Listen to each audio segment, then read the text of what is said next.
The Escape of the American Frigate Alliance. From The Pilot by J.F. Cooper. Narrated by Ant Richards. The Pilot.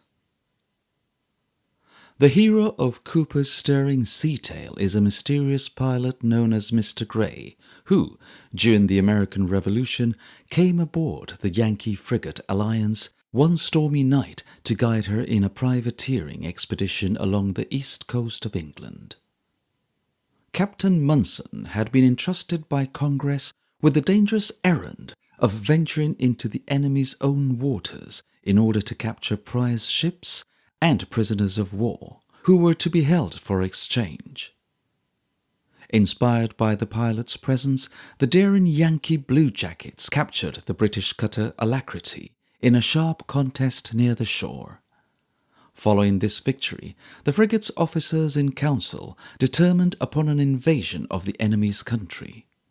Accordingly, one night, a party of officers and marines from the Alliance, headed by the pilot himself, landed near the Abbey of St. Ruth, and after many exciting adventures and narrow escapes, secured as prisoners Captain Burrowcliffe of the King's service, Colonel Howard, a wealthy Tory recently returned from America, and the latter's nieces, Cecilia Howard and Catherine Plowden.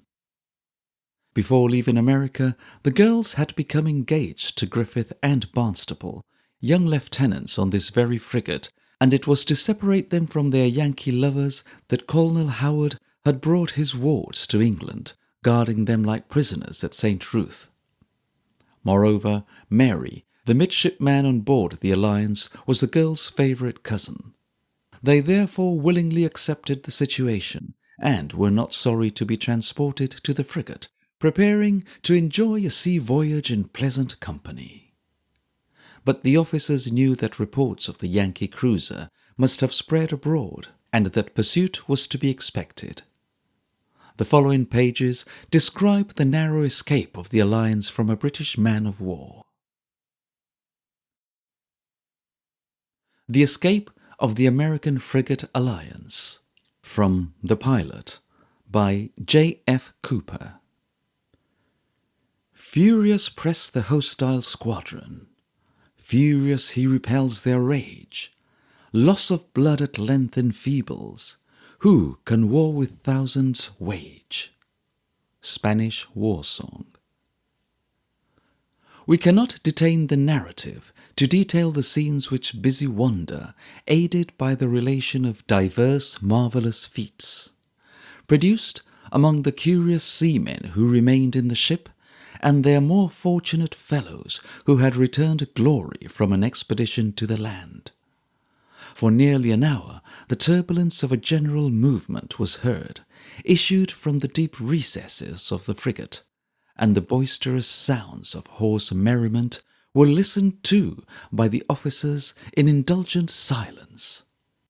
But all those symptoms of unbridled humour ceased by the time the morning repast was ended, when the regular sea watch was set, and the greater portion of those whose duty did not require their presence on the vessel's deck availed themselves of the opportunity to repair the loss of sleep sustained in the preceding night.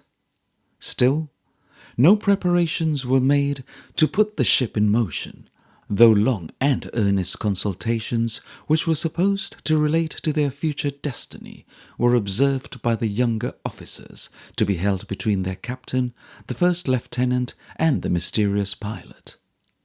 The latter threw many an anxious glance along the eastern horizon, searching it minutely with his glass, and then would turn his impatient looks at the low, dense bank of fog, which, stretching across the ocean like a barrier of cloud, entirely intercepted the view towards the south.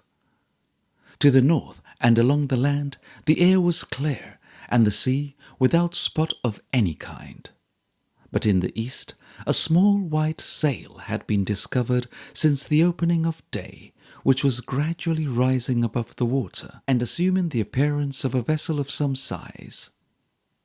Every officer on the quarterdeck in his turn had examined this distant sail and had ventured an opinion on its destination and character. And even Catherine, who, with her cousin, was enjoying in the open air the novel beauties of the ocean, had been tempted to place her sparkling eye to a glass to gaze at the stranger.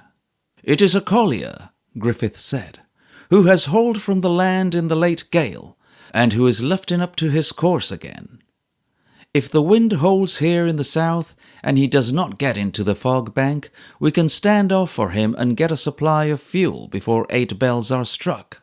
I think his head is to the northward, and that he is steering off the wind," returned the pilot in a musing manner. "If that Dillon succeeded in getting his express far enough along the coast, the alarm has been spread, and we must be wary. The convoy of the Baltic trade is in the North Sea. The news of our presence could easily have been taken off to it by some of the cutters that line the coast. I could wish to get the ships as far south as the Helder." "Then we lose this weather tide," exclaimed the impatient Griffith. "Surely we have the cutter as a lookout.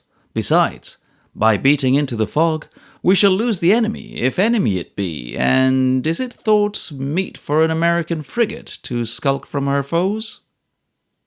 The scornful expression that kindled the eye of the pilot, like a gleam of sunshine lighting for an instant some dark dell and laying bare its secrets, was soon lost in the usually quiet look of his glance, though he hesitated, like one who was struggling with his passions, before he answered, "If prudence and the service of the States require it, even this proud frigate must retreat and hide from the meanest of her enemies. My advice, Captain Munson, is that you make sail and beat the ship to windward, as Mr. Griffith has suggested, and that you order the cutter to precede us, keeping more in with the land." The aged seaman, who evidently suspended his orders only to receive an intimation of the other's pleasure, immediately commanded his youthful assistant to issue the necessary mandates to put these measures in force. Accordingly, the Alacrity, which vessel had been left under the command of the junior lieutenant of the frigate, was quickly under way, and, making short stretches to windward, she soon entered the bank of fog, and was lost to the eye. In the meantime, the canvas of the ship was loosened and spread leisurely, in order not to disturb the portion of the crew who were sleeping. And following her little consort, she moved heavily through the water, bearing up against the dull breeze. The quiet of regular duty had succeeded to the bustle of making sail, and, as the rays of the sun fell less obliquely on the distant land, Catherine and Cecilia were amusing Griffith by vain attempts to point out the rounded eminence which they fancied lay in the vicinity of the deserted mansion of St. Ruth.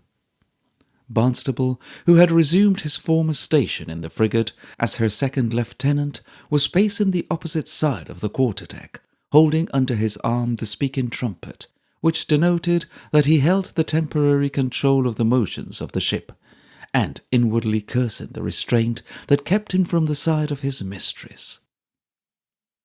At this moment of universal quiet, when nothing above low dialogues interrupted the dashing of the waves as they were thrown lazily aside by the bows of the vessel, the report of a little cannon burst out of the barrier of fog, and then rolled by them on the breeze, apparently vibrating with the rising and sinking of the waters. "There goes a cutter!" exclaimed Griffith, the instant the sound was heard. "Surely," said the captain, "Somers is not so indiscreet as to scale his guns after the caution he has received." "No idle scaling of guns is intended there," said the pilot, straining his eyes to pierce the fog, but soon turning away in disappointment at his inability to succeed. "That gun is shotted and has been fired in the hurry of a sudden signal. Can you look out see nothing, Mr. Barnstable?" The lieutenant of the watch hailed the man aloft, and demanded if anything was visible in the direction of the wind, and received for answer that the fog intercepted the view in that quarter of the heavens, but that the sail in the east was a ship, running large or before the wind. The pilot shook his head doubtingly at this information, but still he manifested a strong reluctance to relinquish the attempt of getting more to the southward. Again he communed with the commander of the frigate, apart from all other ears, and while they yet deliberated, a second report was heard, leaving no doubt that the Alacrity was firing signal guns for their particular attention. "Perhaps," said Griffith, "he wishes to point out his position, or to ascertain ours, believing that we are lost like himself in the mist." "We have our compasses," returned the doubting captain. "Summers has a meaning in what he says." "See," cried Catherine with girlish delight. "See, my cousin.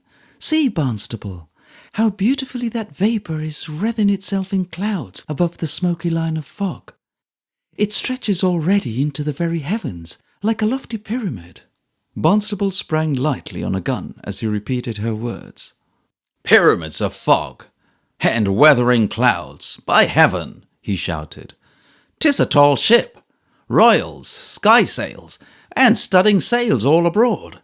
She is within a mile of us, and comes down like a racehorse with a spanking breeze dead before it. Now know we why Somers is speaking in the mist." "Aye," cried Griffith, "and there goes the Alacrity, just breaking out of the fog, hovering for the land."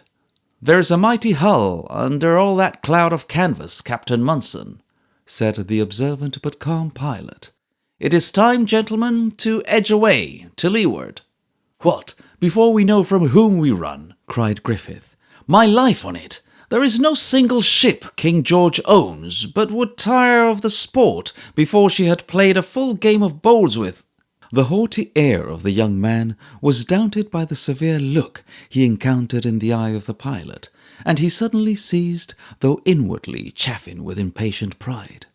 "The same eye that detected the canvas above the fog might have seen the flag of a vice-admiral fluttering still nearer the heavens," returned the collected stranger, "and England, faulty as she may be, is yet too generous to place a flag officer in time of war in command of a frigate, or a captain in command of a fleet. She knows the value of those who shed their blood in her behalf, and it is thus that she is so well served. Believe me, Captain Munson, there is nothing short of a ship in the line under that symbol of rank, and that broad show of canvas." "We shall see, sir. We shall see," returned the old officer, whose manner grew decided as the danger appeared to thicken. "Beat to quarters, Mr. Griffith, for we have none but enemies to expect on this coast." The order was instantly issued, when Griffith remarked with a more temperate zeal, "If Mr. Gray be right, we shall have reason to thank God we are so light of heel." The cry of "a strange vessel close aboard the frigate" having already flown down the hatches, the ship was in an uproar at the first tap of the drum. The seamen threw themselves from their hammocks, and lashing them rapidly into long, hard bundles, they rushed to the decks, where they were dexterously stowed in the netting to aid the defence of the upper part of the vessel. While this tumultuous scene was exhibiting, Griffith gave a secret order to Mary, who disappeared, leading his trembling cousins to a place of safety in the inmost depths of the ship. The guns were cleared of their lumber and loosened. The bulkheads were knocked down and the cabin relieved of its furniture, and the gun deck exhibited one unbroken line of formidable cannon, arranged in all the order of a naval battery ready to engage. Arm chests were thrown open, and the decks strewed with pikes, cutlasses, pistols, and all the various weapons for boarding. In short, the yards were slung, and every other arrangement was made with a readiness and dexterity that were actually wonderful, though all was performed amid an appearance of disorder and confusion that rendered the ship another Babel during the continuation of the preparations. In a very few minutes everything was completed, and even the voices of the men ceased to be heard answering to their names, as they were mustered at their stations by their respective officers. Gradually the ship became as quiet as the grave, and when even Griffith or his commanders found it necessary to speak, their voices were calmer, and their tones more mild than usual. The course of the vessel was changed to an oblique line from that in which their enemy was approaching, though the appearance of flight was to be studiously avoided to the last moment. When nothing further remained to be done, every eye became fixed on the enormous pile of swelling canvas that was rising in cloud over cloud far above the fog, and which was manifestly moving like driving vapour swiftly to the north. Presently the dull, smoky boundary of the mist which rested on the water was pushed aside in vast volumes, and the long taper spars that projected from the bowstrip of the strange ship issued from the obscurity, and were quickly followed by the whole of the enormous fabric, to which there were merely light appendages. For a moment streaks of reluctant vapour clung to the huge floating pile, but they were soon shaken off by the rapid vessel, and the whole of her black hull became distinct to the eye. 1, 2, 3 rows of teeth, said Boltrop, deliberately counting the tiers of guns that bristled along the side of the enemy. A 3-decker! Jack Manley would show his stern to such a fellow, and even the Scotchman would run. Hard up with your helm, quartermaster, cried Captain Munson. There is indeed no time to hesitate, with such an enemy within a quarter of a mile. Turn the hands up, Mr. Griffith, and pack on the ship from her trunks to her lowest studding sail booms. Be stirring, sir, be stirring. Hard up with your helm, hard up, sir. The unusual earnestness of their aged commander acted on the startled crew like a voice from the deep, and they waited not for the usual signal of the boatswain and drummer to be given, before they broke away from their guns and rushed tumultuously to aid in spreading the desired canvas. There was 1 minute of ominous confusion that, to an inexperienced eye, would have forebode the destruction of all order in the vessel, during which every hand and every tongue seemed in motion, but it ended in opening the immense folds of light duck which were displayed along the whole line of the masts, far beyond the ordinary sails, overshadowing the waters for a great distance on either side of the vessel. During the moment of inaction that succeeded this sudden exertion, the breeze which had brought up the 3-decker fell fresher on the sails of the frigate, and she started away from her dangerous enemy with a very perceptible advantage in point of sailing. The fog rises, cried Griffith. Give us but the wind for an hour, and we shall run her out of gunshot. These 90s are very fast off the wind, returned the captain, in a low tone that was intended only for the ears of his first lieutenant and the pilot. And we shall have struggle for it. The quick eye of the stranger was glancing over the movement of his enemy while he answered. He finds we have the heels of him already. He is making ready, and we shall be fortunate to escape a broadside. Let her yore a little, Mr. Griffith. Touch her lightly with the helm. If we are raked, sir, we are lost. The captain sprang on the taffrail of his ship with the activity of a younger man, and in an instant he perceived the truth of the other's conjecture. Both vessels now ran for a few minutes, keenly watching each other's motion, like 2 skilful combatants. The English ship making slight deviations from the line of her course, and then, as her movements were anticipated by the other, turning as cautiously in the opposite direction, until a sudden and wide sweep of her huge bows told the Americans plainly on which tack to expect her. Captain Munson made a silent but impressive gesture with his arm, as if the crisis were too important for speech, which indicated to the watchful Griffith the way he wished the frigate sheered, to avoid the weight of the impending danger. Both vessels whirled swiftly up to the wind, with their heads towards the land, and as the huge black side of the 3-decker, checkered with its triple batteries, frowned full upon her foe, it belched forward a flood of fire and smoke, accompanied by a bellowing roar that mocked the surely moanings of the sleeping ocean. The nerves of the bravest man in the frigate contracted their fibres as the hurricane of iron hurtled by them, and each eye appeared to gaze in stupid wonder, as if tracing the flight of the swift engines of destruction. But the voice of Captain Munson was heard in the din, shouting while he waved his hat earnestly in the required direction. "Meet her! Meet her with the helm, boy! Meet her, Mr. Griffith! Meet her!"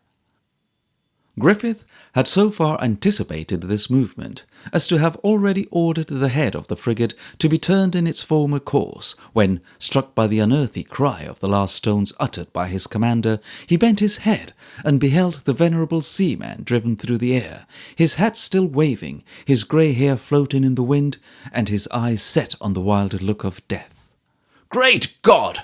exclaimed the young man, rushing to the side of the ship, where he was just in time to see the lifeless body disappear in the waters that would dyed in his blood.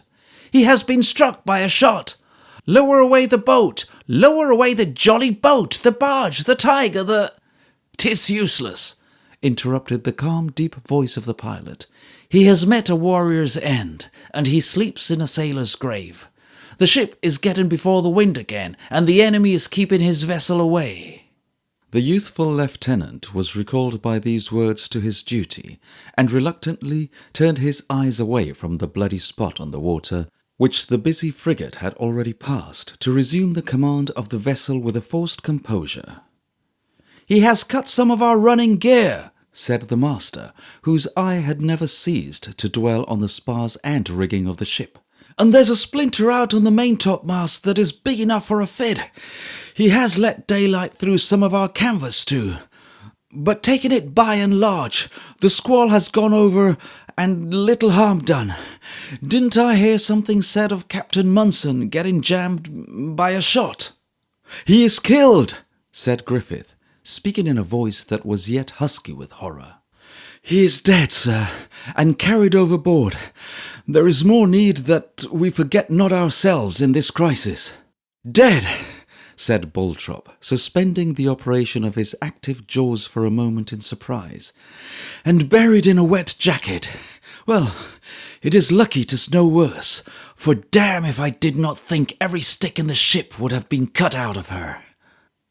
With this consolatory remark on his lips, the master walked slowly forward, continuing his orders to repair the damage with a singleness of purpose that rendered him, however uncouth as a friend, an invaluable man in his station.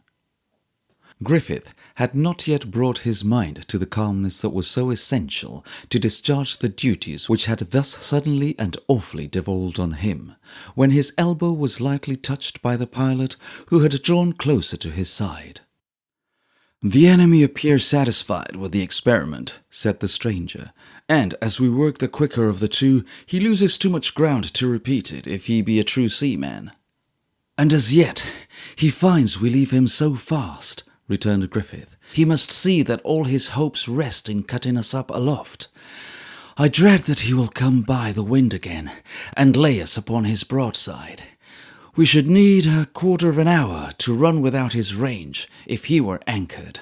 He plays a sure game. See you not the vessel we made in the eastern board shows the hull of a frigate? 'Tis past a doubt that they are of one squadron, and that the expresses have sent them in our wake. The English admiral has spread a broad clue, Mr. Griffith, and as he gathers in his ships, he sees that his game has been successful."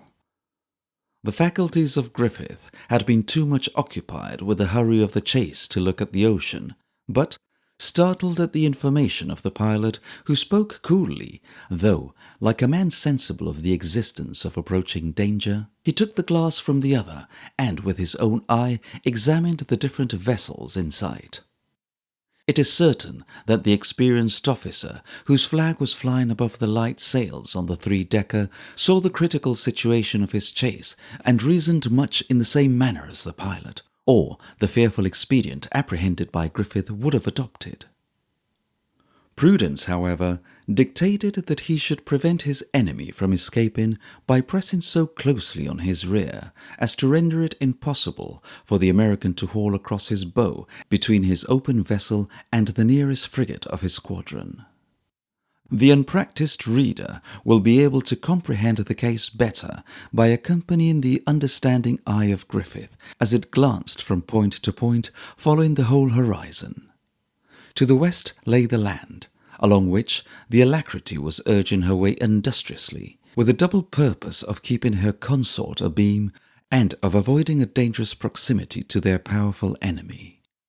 To the east, bearing off the starboard bow of the American frigate, was the vessel first seen, and which now began to exhibit a hostile appearance of a ship of war, steering in a line converging towards themselves, and rapidly drawing nigher, while far in the northeast was a vessel as yet faintly discerned, whose evolutions could not be mistaken by one who understood the movements of nautical warfare. "We are hemmed in effectually," said Griffith, dropping the glass from his eye, "and I know not but our wisest course would be to haul into the land, and, cutting everything light adrift, endeavour to pass the broadside of the flagship."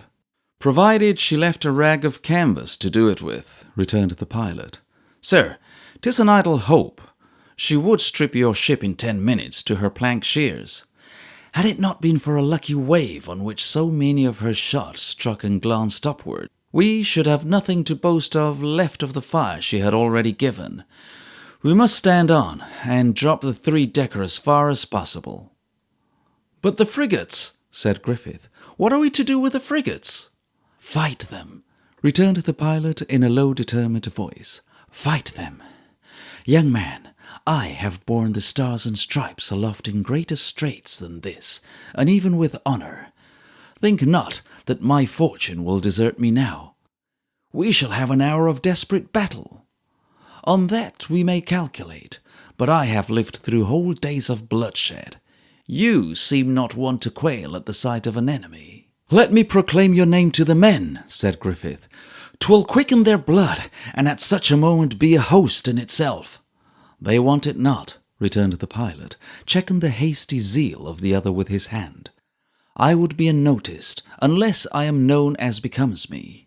I will share your danger, but will not rob you of the title of your glory. Should we come to a grapple," he continued, while a smile of conscious pride gleamed across his face, "I will give forth the word as a war cry, and, believe me, these English will quail before it." Griffith submitted to the stranger's will, and, after they had deliberated further on the nature of their evolutions, he gave his attention again to the management of the vessel. The first object which met his eye on turning from the pilot was Colonel Howard, pacing the quarter-deck with a determined brow and haughty mien, as if already in the enjoyment of that triumph which now seemed certain. "I fear, sir," said the young man, approaching him with respect, "that you will soon find the deck unpleasant and dangerous. Your wards are—" "Mention not the unworthy term," interrupted the colonel. "What greater pleasure can there be than to inhale the odour of loyalty that is wafted from yonder floating tower of the king? And danger. You know but little of old George Howard, young man, if you think he would for thousands miss seeing that symbol of rebellion levelled before the flag of his majesty." "If that be your wish, Colonel Howard," returned Griffith, biting his lip, as he looked around at the wondering seamen who were listeners, "you will wait in vain. But I pledge you my word that when the time arrives, you shall be advised, and that your own hand shall do the ignoble deed." "Edward Griffith, why not this moment? This is your moment of probation. Submit to the clemency of the crown, and yield your crew to the royal mercy. In such a case, I would remember the child of my brother Harry's friend, and believe me, my name is known to the ministry. And you, misguided and ignorant abettors of rebellion, cast aside your useless weapons, or prepare to meet the vengeance of yonder powerful and victorious servant of your prince." "Fall back! Back with ye, fellows!" cried Griffith fiercely to the men who were gathering around the colonel, with looks of sullen vengeance. "If a man of you dare approach him, he shall be cast into the sea." The sailors retreated at the order of their commander, but the elated veteran had continued to pace the deck for many minutes before stronger interests diverted the angry glances of the seamen to other objects. Notwithstanding, the ship of the line was slowly sinking beneath the distant waves, and in less than an hour from the time she had fired the broadside, no more than one of her 3 tiers of guns was visible from the deck of the frigate. Yet, she presented an irresistible obstacle against retreat to the south. On the other hand, the ship first seen drew so nigh as to render the glass no longer necessary in watching her movements. She proved to be a frigate, though one so materially lighter than the American as to have rendered her conquest easy, had not her two consorts continued to press on for the scene of battle with such rapidity. During the chase, the scene had shifted from the point opposite to St. Ruth to the verge of those shoals where the tale commenced.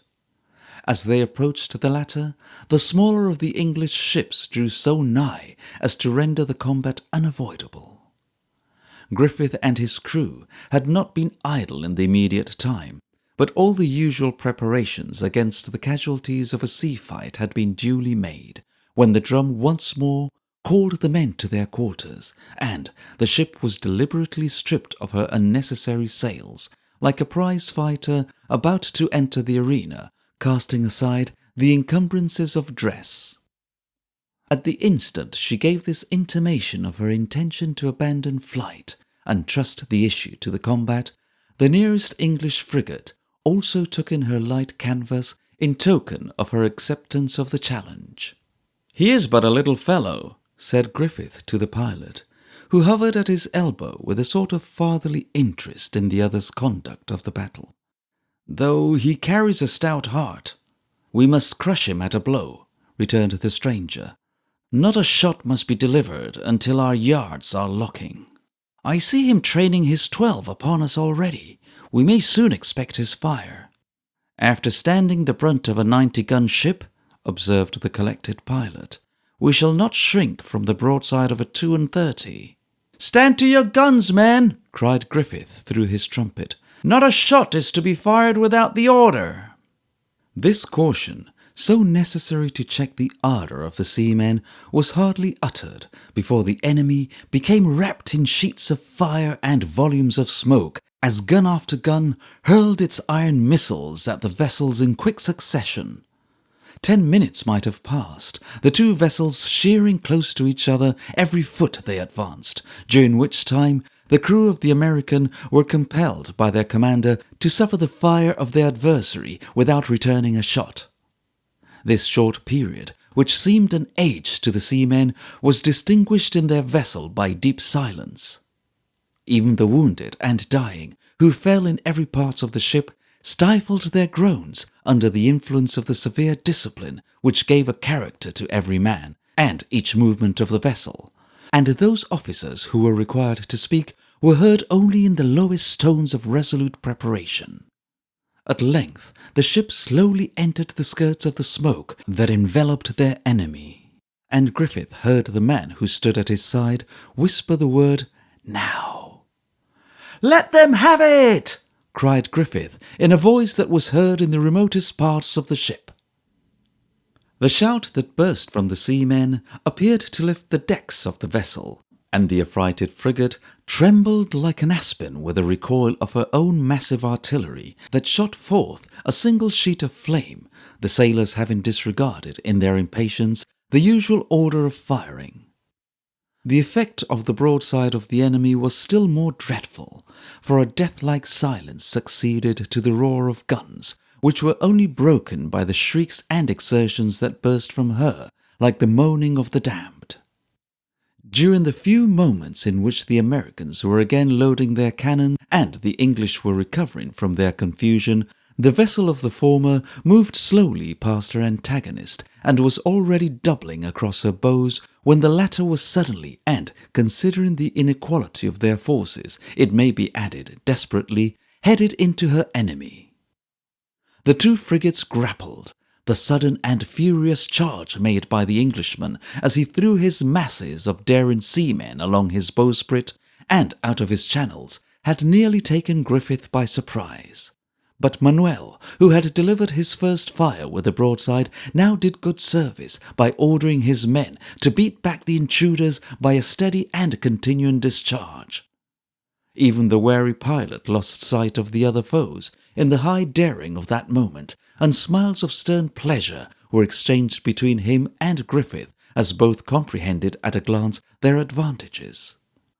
"Lash his bowsprit to our mizzen-mast," shouted the lieutenant, "and we will sweep his deck as he lies."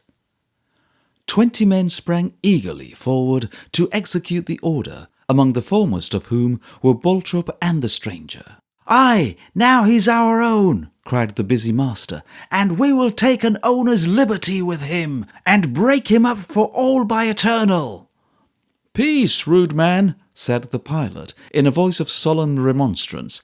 "At the next instance you may face your God. Mock not his awful name."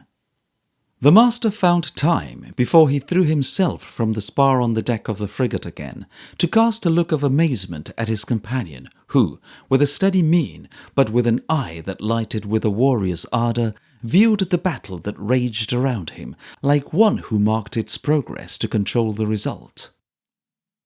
The sight of the Englishman, rushing onward with shouts and bitter menaces, warmed the blood of Colonel Howard, who pressed to the side of the frigate and encouraged his friends by his gestures and voice to come on.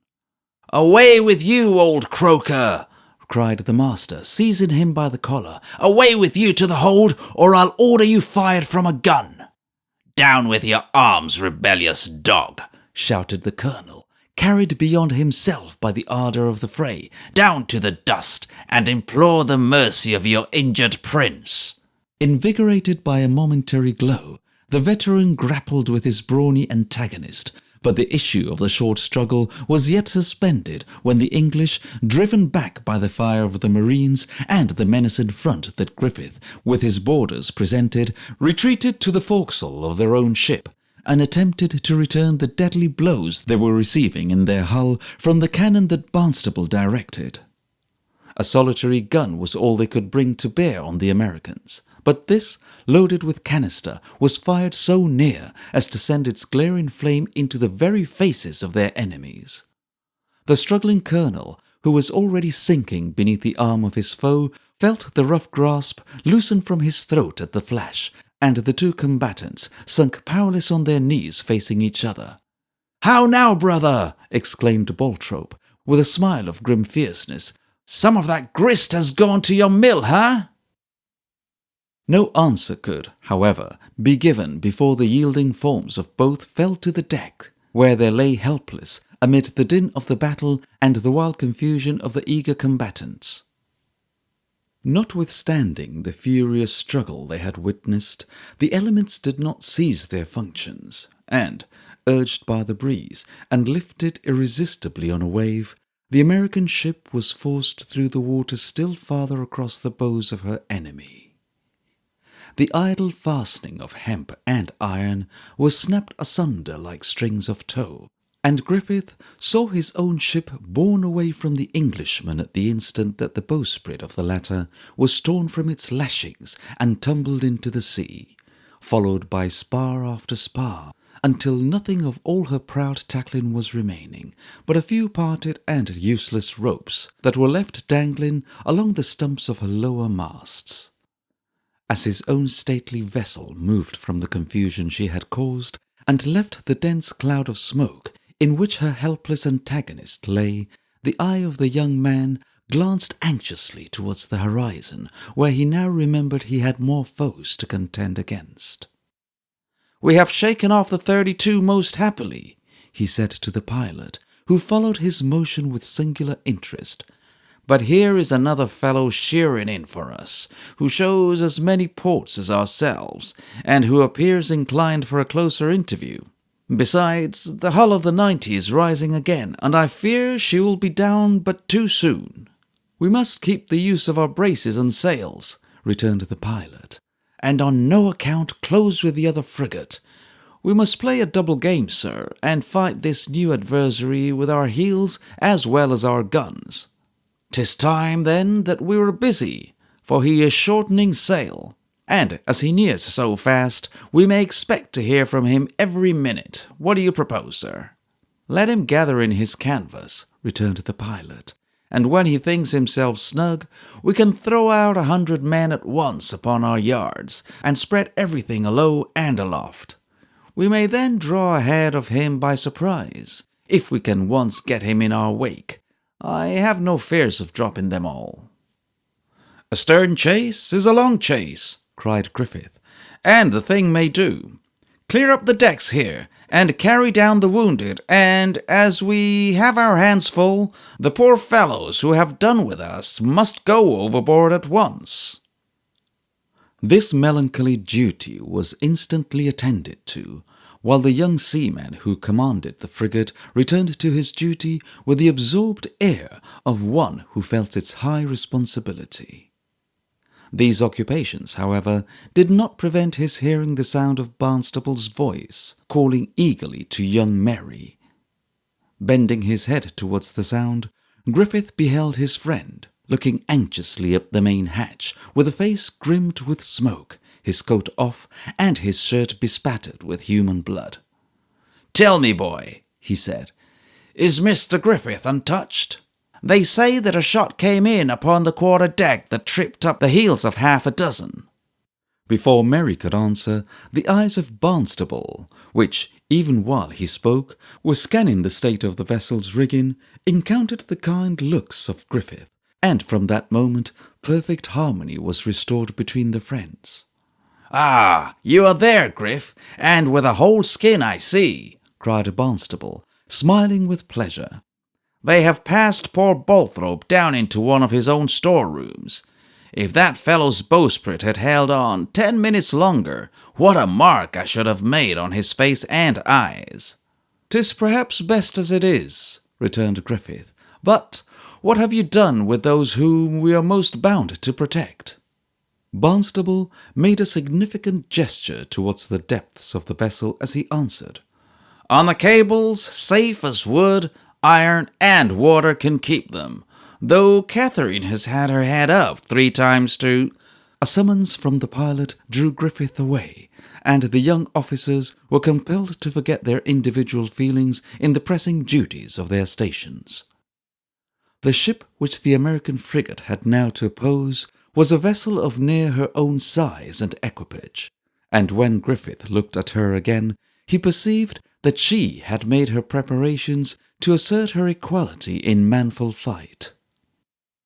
Her sails had been gradually reduced to the usual quantity, and, by certain movements of her decks, the lieutenant and his constant attendant, the pilot, well understood that she only wanted to lessen her distance a few hundred yards to begin the action.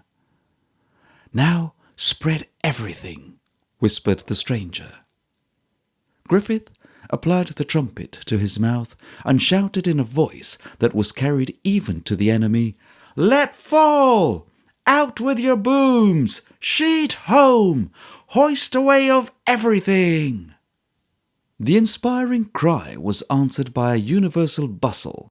50 men flew out on the dizzy heights of the different spars, while broad sheets of canvas rose as suddenly along the masts as if some mighty bird were spreading its wings. The Englishman instantly perceived his mistake, and he answered the artifice by a roar of artillery. Griffith watched the effects of the broadside with an absorbing interest as the shot whistled above his head, but when he perceived his mast untouched and the few unimportant ropes only that were cut, he replied to the uproar with a burst of pleasure. A few men were, however, seen clinging with wild frenzy to the cordage, dropping from rope to rope like wounded birds fluttering through a tree, until they fell heavily into the ocean, the sullen ship sweeping by them in cold indifference. At the next instant, the spars and masts of their enemy exhibited a display of men similar to their own, when Griffith again placed the trumpet to his mouth and shouted aloud, "Give it to them! Drive them from their yards, boys! Scatter them with your grape, and reeve their rigging!"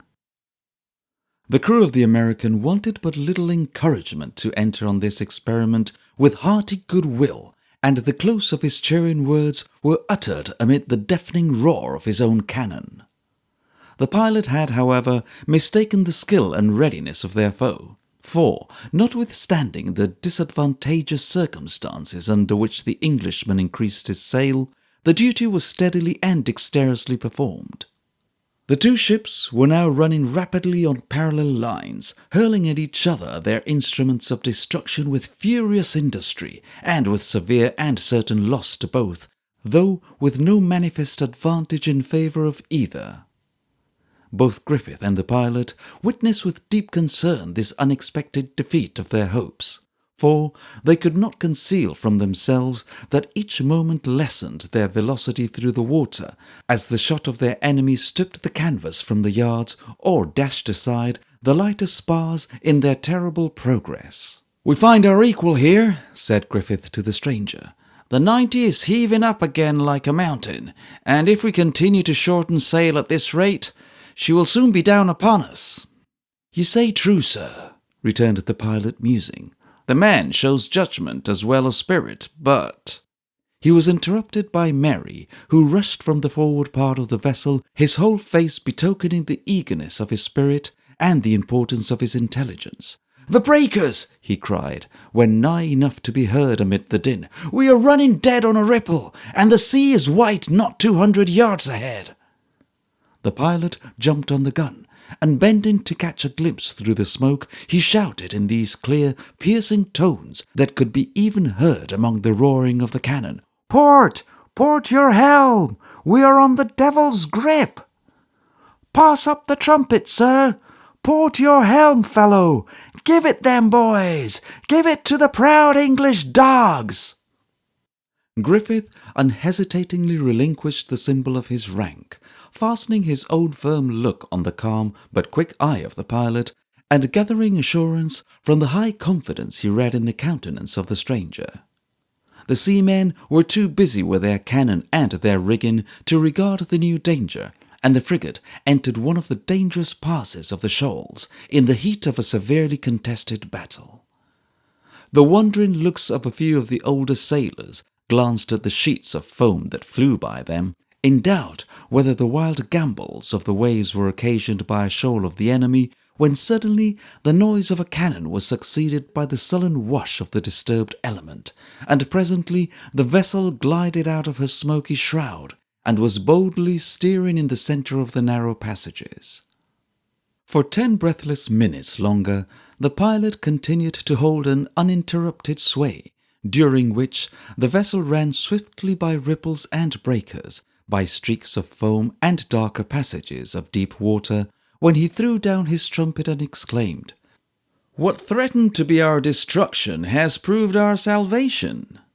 Keep yonder hill crowned with wood, 1 point open from the church tower at its base, and steer east by north. You will run through these shoals on that course in an hour, and by so doing you will gain 5 leagues of your enemy, who will have to double their tail." The moment he stepped from the gun, the pilot lost the air of authority that had so singularly distinguished his animated form, and even the close interest he had manifested in the incident of the day became lost in the cold, settled reserve he had affected during his intercourse with his present associates. Every officer in the ship, after the breathless suspense of uncertainty had passed, rushed to those places where a view might be taken of their enemies. The 90 was still steering boldly onward, and had already approached the 32, which lay a helpless wreck, rolling on the unruly seas that were rudely tossing her on their wanton billows. The frigate last engaged was running along the edge of the ripple, with her torn sails flying loosely in the air, her ragged spars tottering in the breeze, and everything above her hull exhibiting the confusion of a sudden and unlooked-for check to her progress. The exulting taunts and mirthful congratulations of the seamen as they gazed at the English ships were, however, soon forgotten in the attention that was required to their own vessel. The drums beat the retreat, the guns were lashed, the wounded again removed, and every individual able to keep the deck was required to lend his assistance in repairing the damages of the frigate and securing her masts.